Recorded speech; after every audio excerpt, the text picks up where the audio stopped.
besteira, cara. É infelizmente a velha notícia realmente está falando a verdade, né? Mas o nosso papel é realmente que na alfândega é fazer a fiscalização. E nós fizemos a fiscalização.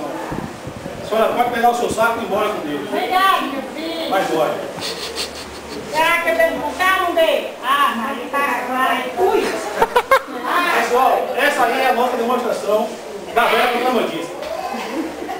Ali está a divisa. Nós colocamos Paraguai, aqui do lado do Brasil. Aqui é a alfândega, né?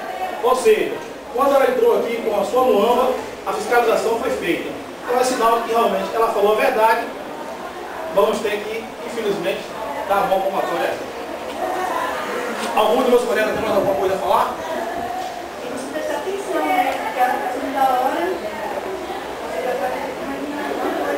Mas nós já olhamos a boca dela e vimos que realmente o que ela está falando é verdade. Ela não tem muamba, né? Tem que descarregar isso aqui pra gente gravar no ar. Vai tirando foto, vai gravando, depois eu vou tirar vocês aí. Não, eu vou descarregar no computador. Muito bem. Está vindo de novo. Tá bom. Nada não descarrega não.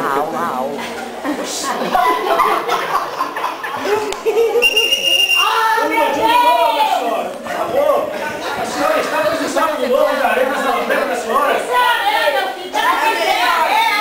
Não, vamos ver direitinho o que tem aí. Já disse que isso é areia, pelo amor de Deus. Diz que isso é fora. É areia mesmo. Realmente deve estar acontecendo uma coisa. Infelizmente ela está falando a verdade. Ana, tu não jantou mesmo não, tá com fome, viu, bicha? Ó, pera aí, presta atenção você. Vai.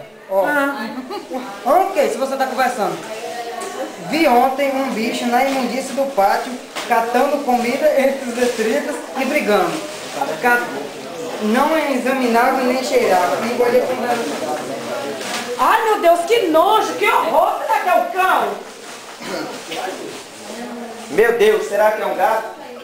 Jesus, será que é um rato? Meu Deus do céu, será que é um bicho? O bicho, meu Deus, era um homem. Por tanta discriminação que nós vivemos assim, o ser humano, catando a cena direta no lixo. Nós vamos viver com essa cena muito tempo, porque poucos têm muito e muitos não tem nada. E por isso, os poucos que têm muito não ajudam muito porque não tem nada. Então nós vamos viver nessa cena.